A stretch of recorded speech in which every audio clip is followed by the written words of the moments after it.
If you are the kind of person who feels the pain of others before you even understand your own, the world has already marked you as food. Not because people are evil in some cartoonish way, not because every stranger is secretly plotting your downfall, but because the world is built to move forward on friction, and you are built to dissolve in it. Music, you walk into rooms carrying the weight of everyone else's emotions on your back, and you call that kindness. You call that being music, a good person. You call that being human. But what no one tells you is that excessive music, empathy unguarded, empathy without teeth, does not make you noble. It makes you predictable. It makes you pliable. It makes you the easiest piece on the board to remove without music resistance. There is a dangerous lie sold to sensitive people.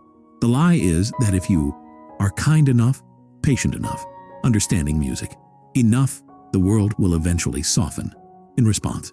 That cruelty melts when music touched by compassion.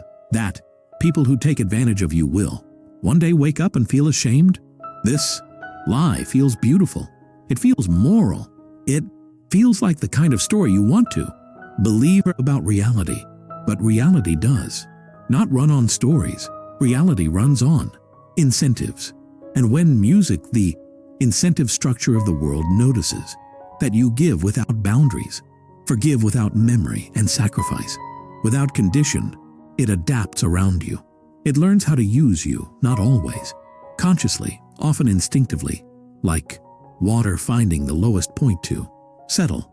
People find the path of least resistance, and you, with all your open doors and unlocked gates, become that path. Machiavelli understood something uncomfortable about human nature long before modern psychology put polite language around it. People do not move primarily by what is right. They move by what benefits them, what protects them, what elevates them, and what allows them to avoid pain. Morality often comes later, if it comes at all. This does not mean people are monsters. It means people are animals who learn to speak. They still respond to pressure, to advantage, to fear, to reward. When you present yourself as endlessly understanding, endlessly forgiving, endlessly accommodating, you are not inspiring moral growth in others. You are signaling that there is no cost to crossing you. You are teaching them that your boundaries are imaginary, that your pain is negotiable, that your time is available for consumption. The world eats what does not resist it, not violently, not dramatically, but slowly, quietly, politely. It eats your energy. First, you become the person everyone vents to, the person everyone leans on, the person who is always there. You pride yourself on being strong for others, but inside you feel strangely empty. You feel drained in a way that sleep does not fix. You feel heavy, like you are carrying stones that no one else sees. Then it eats your time. Your goals get postponed because someone else needs you. Your dreams get delayed because someone else is struggling. Your life becomes a series of pauses in service of other people's emergencies. Then it eats your self-respect. You start rationalizing disrespect because you understand where it comes from. You excuse manipulation because you can see the wounds behind it. You forgive patterns that keep repeating because you believe in people more than you believe in evidence. And finally, it eats your sense of self. You become so attuned to everyone else's emotions that you lose the ability to hear your own. There is a difference between empathy and self-ear. True empathy does not require you to become a doormat. Understanding someone's pain does not obligate you to let them bleed on your carpet. Compassion does not mean consenting to be harmed, but the sensitive mind confuses these things. It mistakes endurance for virtue. It mistakes tolerance for wisdom. It mistakes silence for peace. And in doing so, it hands over power to those who are not burdened by the same internal rules. Machiavelli would not tell you to become cruel. He would tell you to become realistic. He would tell you that if you insist on being good in a world that is not, you must be good with strategy, not just with feeling. Otherwise, your goodness will be harvested by those who have learned to weaponize your softness. Look at the patterns, music, in your life. The friendships where you give more than you receive. The relationships where you apologize in music even when you are the one hurt. The workplace is where your reliability becomes a reason to pile more onto your plate without recognition. This is not music, coincidence. This is the natural outcome of unprotected empathy in an environment that rewards efficiency over fairness. People do not wake up thinking today, we will exploit the music kind person. They wake up thinking, how do I survive? Today, how do I get what I need? How do I avoid discomfort? And when you make yourself the easiest source of emotional labor, of forgiveness, work, or music, of support, of flexibility, you become the solution to their problems. Solutions are used often until they break. There is a harsh clarity in music, recognizing that your empathy, when unguarded, does not just attract those in pain. It attracts those who prefer not to carry their own pain. It attracts those who outsource responsibility for their emotions. It attracts those who sense, sometimes unconsciously, that you will hold their mess for them. And because you are wired to understand, rather than confront, you tolerate patterns that would make a colder person walk away. You stay in situations that cost you more than they give you, because you can see the good in people, even when the good is buried under layers of behavior that hurt you. You tell yourself that love means endurance. You tell yourself that loyalty means staying. You tell yourself that being a good person means not making things uncomfortable. But discomfort is often the only language that teaches people where the line is. What is one uncomfortable boundary, music, you need to set this week? Write it in the comments to increase the chances of you actually doing it by 100%. It's time to stop paying for other people's comfort with your peace. Machiavelli's reputation suffers because people confuse his realism with malice. He was not advocating for cruelty for its own sake. He was describing the terrain as it is not as we wish it to be.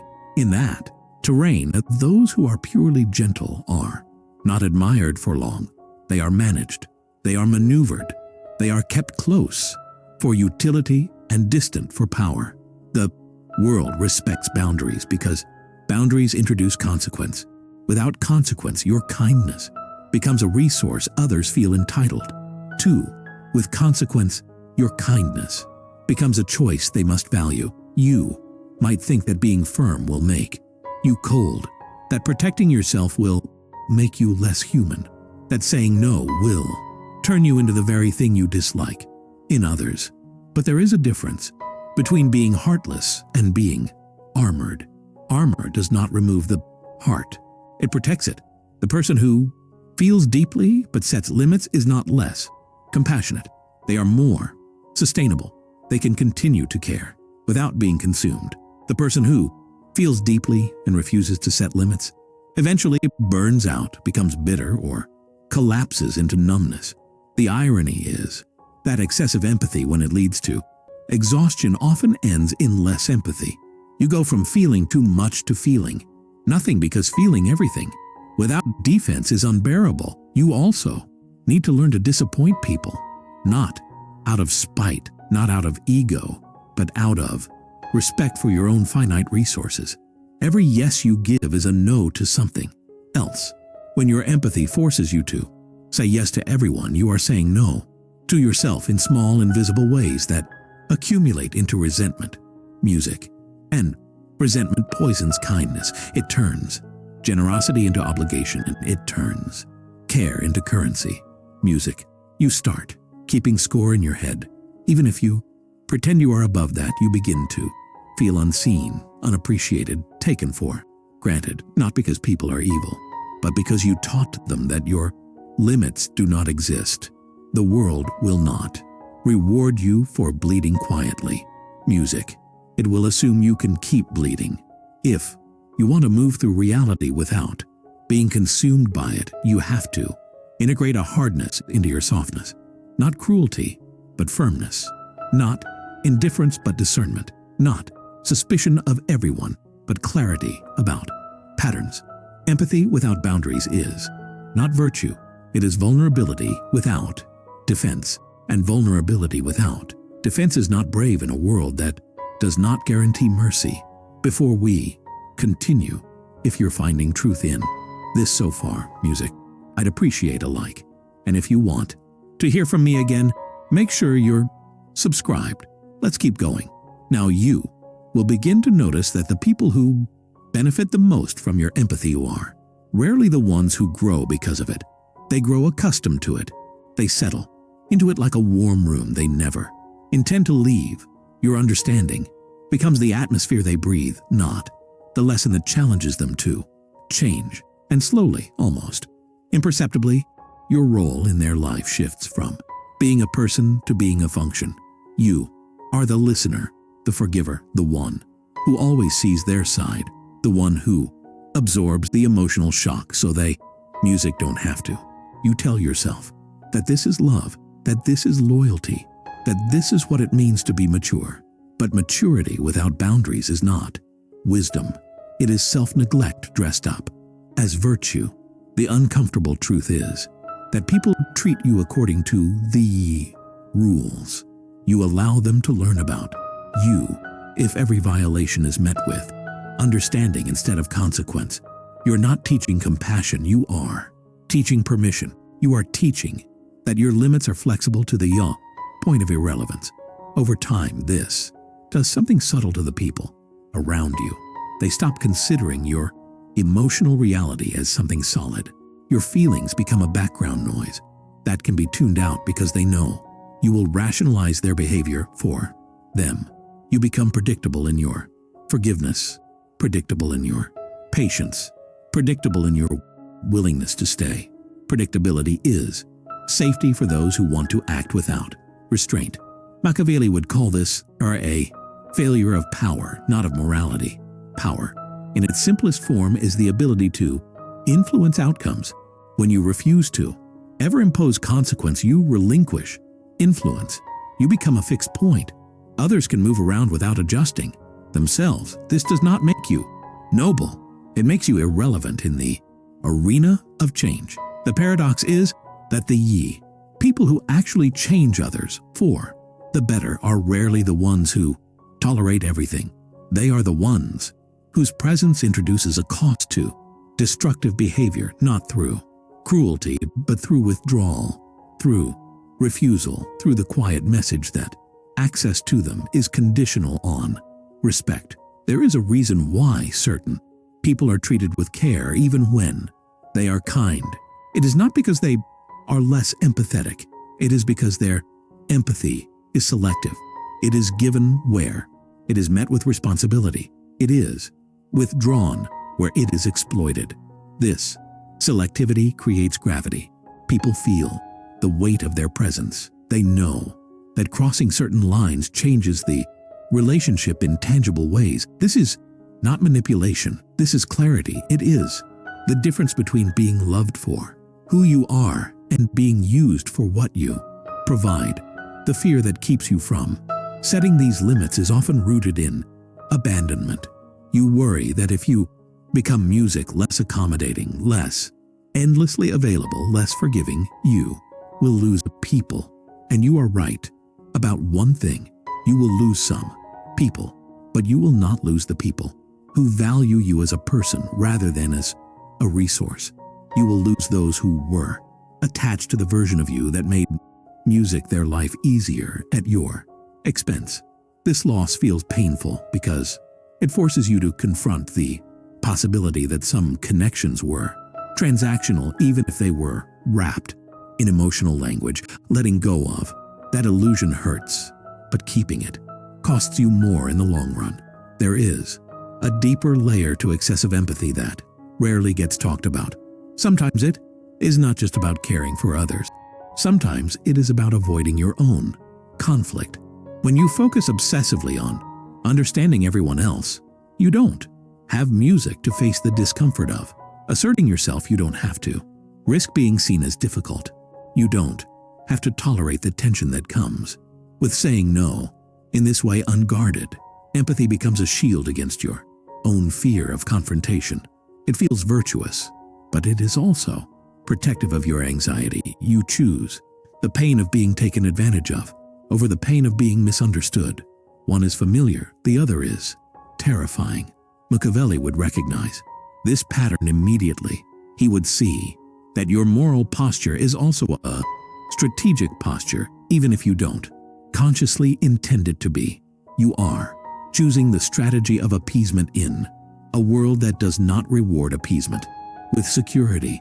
Appeasement invites escalation. The more you give without condition, the more is expected of you.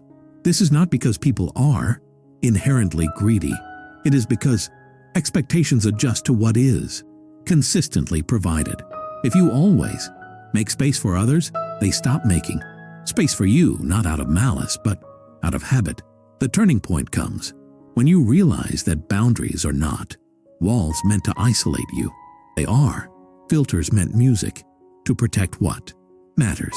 They do not make you less empathetic. They make your empathy meaningful. When your care is no longer automatic, it becomes intentional. When your forgiveness is no longer guaranteed, it becomes valuable. When your presence is no longer endlessly available, it becomes something people learn to treat with respect. This is not about playing games. It is about aligning your inner values with the external reality of how human behavior actually works. You might feel a moral discomfort when you first begin to change this pattern. You might feel selfish, you might feel cold, you might even feel guilty for prioritizing yourself. This guilt is not evidence that you are doing something wrong. It is evidence that you have been conditioned to equate self-pity protection with selfishness. There is a profound difference between caring for yourself and caring only about yourself. One allows you to continue showing up in the world without being consumed by it. The other isolates you. What you are learning is not to withdraw from humanity, but to engage with it from a position of strength rather than depletion. There is also a quiet dignity in allowing people to experience the consequences of their behavior.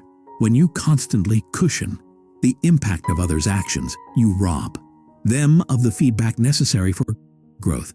Your empathy, in that case, becomes an obstacle to their development. By stepping back, by refusing to always rescue, you are not being cruel.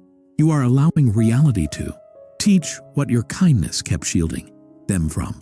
This is a harder form of compassion because it requires you to tolerate the discomfort of watching people struggle, but struggle is often the soil in which responsibility grows. The world does not need you to be less empathetic. It needs you to be less available to exploitation. It needs you to pair your sensitivity with discernment, to recognize that not every story deserves your sacrifice. Music. Not every wound deserves your bleeding. Not every person who understands your kindness deserves your continued presence. Music. There is strength in being able to feel deeply and still walk away. Music. There is power in caring and still choosing yourself when the cost of caring becomes self-destruction. This is the kind of strength, music, that does not announce itself. It does not posture. It simply refuses to be consumed. At some point, you are forced to confront a simple, brutal question. Is your empathy making the world kinder, or is it making your world smaller? Music. Look closely at the trajectory of your life. Are you expanding into your potential, or are you orbiting around the needs, moods, and crises of others? The answer to this question is not philosophical. It is practical. It shows up in your calendar, in music, your energy levels, in the distance between who you are and who you could have been. If your time and attention, music, were not constantly siphoned away, Machiavelli would tell you that power is not about domination. It is about leverage. Leverage is what allows you to shape the conditions around you instead of being shaped by them. When your empathy is unguarded, you surrender leverage. You give others the ability to dictate the emotional terms of your life. You become reactive rather than deliberate. Your mood rises and falls with the state of people around you. Their chaos becomes your weather. This is not noble. It is destabilizing. A person who cannot regulate their access to others' emotions becomes a satellite endlessly pulled into orbits that are music, not their own. There is a quiet discipline required to remain empathetic without being absorbed. It begins with the recognition that you are not responsible for fixing everyone you understand. Music. Understanding is not obligation. Compassion is not consent. You can see someone's pain without volunteering to carry it. This distinction feels cold at first because you have been taught that care means sacrifice. But sacrifice without strategy is simply loss. Sacrifice with intention is choice. The former drains you. The latter aligns you with a purpose you consciously accept.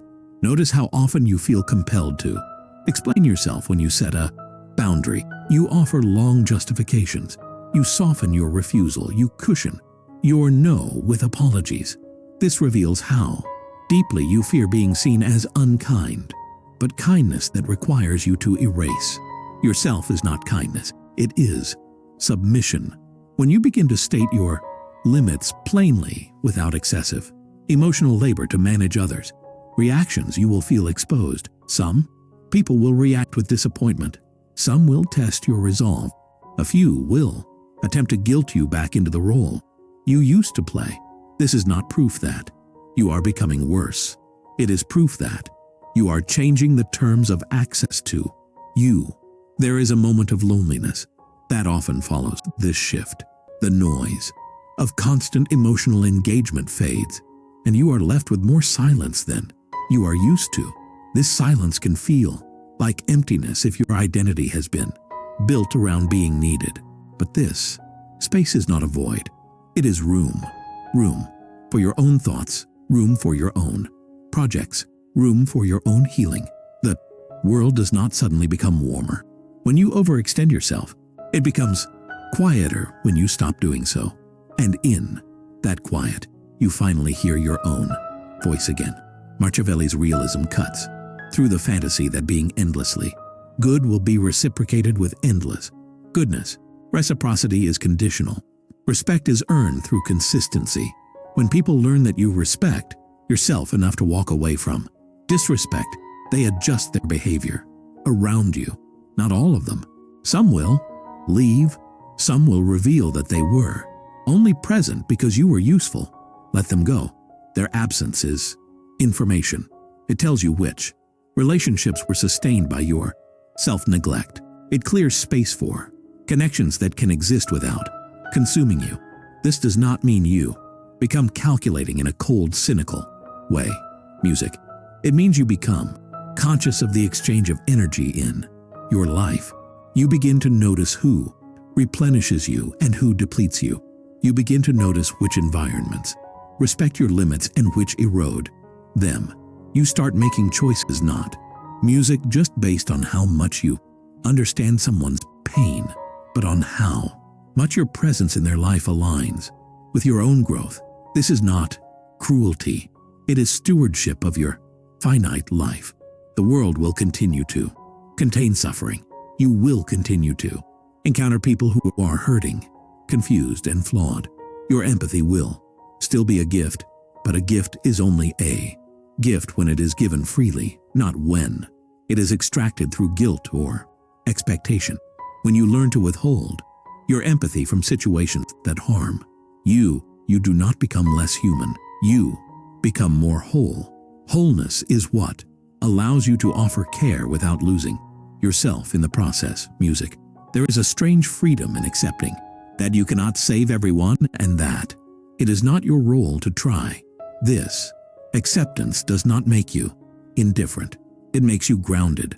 You begin to act from a place of choice rather than compulsion. You help when you can do so without self-betrayal. You step back when helping becomes a pattern of self-abandonment. Music. Over time, this reshapes your relationships. The people who remain learn to meet you with greater responsibility because your presence is no longer guaranteed regardless of how They treat you. The world eats what does. Not resist it, but resistance doesn't have to be violent. Resistance can be quiet. It can be the simple refusal to continue patterns that hollow you out. It can be the calm decision to leave environments that thrive on your overextension.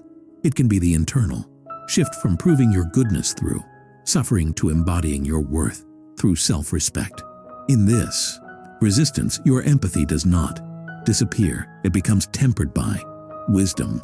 It becomes something that flows from strength rather than from depletion.